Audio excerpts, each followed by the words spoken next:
Centrosome is the cell organelle which is found in the animal cell. तो एक ऐसा cell organelle जो animal cell में present होता है, इसको कहते हैं सेंट्रोसोम। सेंट्रोसोम का फंक्शन ये होता है कि ये न्यूक्लियस के पास होता है। तो न्यूक्लियस की जो आउटर मेम्ब्रेन होती है, जैसे यहाँ पर ये आपका सेल है, सपोज करो ये एनिमल सेल है, और एनिमल सेल में ये न्यूक्लियस प्रेजेंट है, और ये न्यूक्लियस की आउटर बाउंड्री, यहाँ पर ये न्यूक्लियस की आउटर बाउंड्री है, ये outer boundary, outer membrane. Outer membrane के पास में ये सेंट्रोसोम प्रेजेंट होता है, छोटा सा सेंट्रोसोम होता है। और ये सेंट्रोसोम का ऑर्गेनेल जो होता है, ये दो सेंट्रियोल से मिलकर बना होता है। तो इस तरीके से परपेंडिकुलर दो सेंट्रियोल आपस में 90 डिग्री के एंगल पर अरेंज होते हैं, और ये ऊपर से इस तरह से गोल ये स्ट्रक्चर होता है। तो अगर इसको हम ऐसे देखें तो ये बहुत छोटे छोटे प्रोटीन के थ्रेड का बना होता है,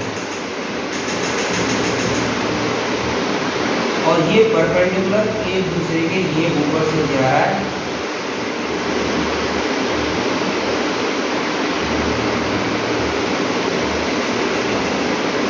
इस तरीके से यहाँ पर ये दो सेंट्रियोल एक दूसरे के राइट एंगल पर अरेंज होते हैं।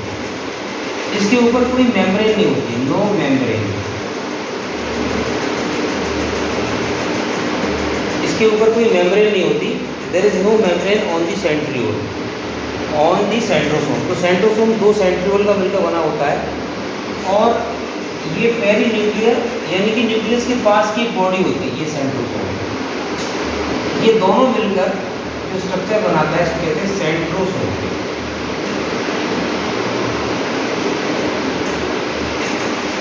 सेंट्रोसोम का फंक्शन एनिमल सेल में सेल डिवीजन करने का काम होता है। और इसको अगर हम यहाँ से इस तरीके से इसके स्ट्रक्चर को ऑब्जर्व करें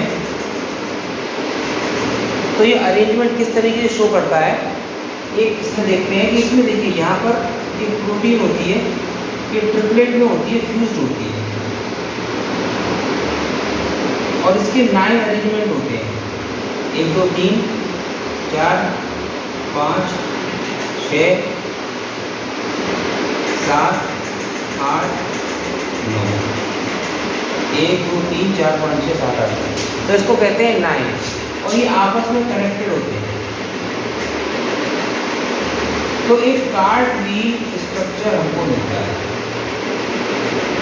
कार्डवील स्ट्रक्चर। कार्डवील का मतलब होता है जैसे पहिया होता है, उसकी तरीके का स्ट्रक्चर हमको मिलता है, कार्डवील स्ट्रक्चर। और इसमें यहाँ पर दो प्रोटीन के मॉलिक्यूल बीच में और प्रेजेंट होते हैं, और ये आपस में इस तरीके से कनेक्टेड होते हैं आपस में, स्पोक्स, इसमें आपस में स्पोक्स होती है, और ये बीच वाले से भी ये कनेक्टेड होते हैं।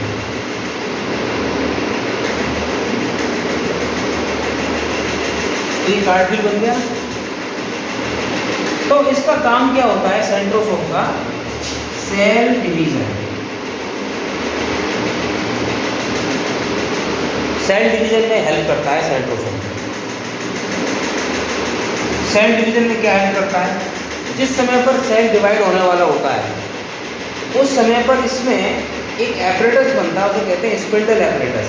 स्पिंडल एपरेटस का मतलब क्या होता है, जैसे ये सेंट्रोसोम है, जैसे ही सेल डिवाइड होने वाला होता है ये सेंट्रोसोम डबल हो जाता है, और सेल के जैसे मान लो सेल है तो न्यूक्लियस डिवाइड हो जाता है, न्यूक्लियस का न्यूक्लियर मटेरियल सेल में आ जाता है, और न्यूक्लियस में क्या होता है क्रोमेटिन थ्रेड।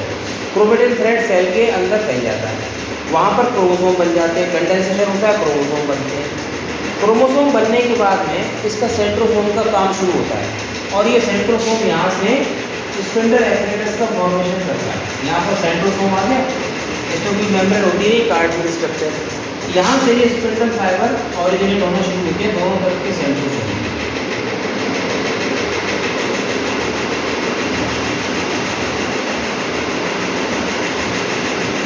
ये पूरे सेल में फैल जाते हैं स्पिंडल फाइबर, और इनका काम क्या होता है, इनके बीच में यहाँ पर क्रोमोसोम आ जाता है।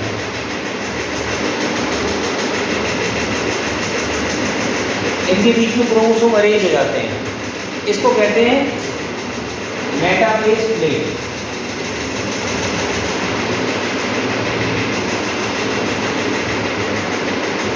मेटाफेज स्टेट में ये दिखाई देता है हमको जब सारे क्रोमोसोम कंडेंस होकर और सेल के सेंटर में प्रेजेंट हो जाते हैं। तो इस समय पर जब ये सेल के सेंटर में प्रेजेंट हो जाते हैं तो ये सेंट्रोसोम का फंक्शन होता है सेंट्रियोल का। ये क्या करता है, क्रोमोसोम के दोनों जो सिस्टर क्रोमेटिड्स हैं उसकी आर्म्स पे पक जाता है और यहाँ से ये जो है इसकी एक क्रोमेटिड को इधर से और एक को इधर से, एक को इधर से, एक को इधर से, ये अटैच कर लेते हैं यहाँ से। और अटैच करने के बाद ये अपोजिट पोल, ये पोल बन जाते हैं, दिस कॉल्ड पोल। और ये अपोजिट पोल की तरफ इसको खींचने लगता है। अपोजिट पोल की तरफ खींचने लगता है तो क्रोमोसोम के दो टुकड़े हो जाते हैं। हमें बात कर रहे हैं फंक्शन सेंट्रोसोम की।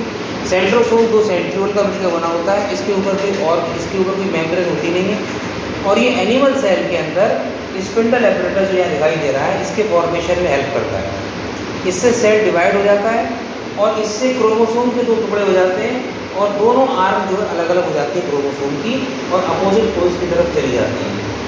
ये कार्टविल स्ट्रक्चर होता है, इसको 9+2 अरेंजमेंट कहते हैं।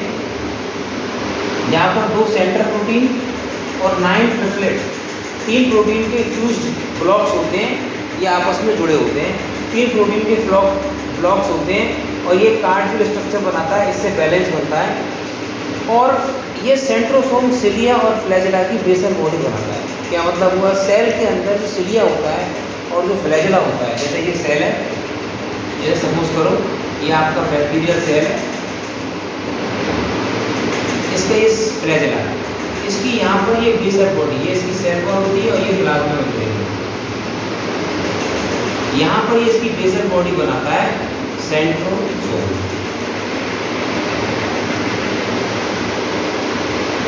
सेंट्रोसोम इसकी बेसल बॉडी बनाता है। तो सेंट्रोसोम एक बहुत इंपॉर्टेंट सेल ऑर्गेनेल है।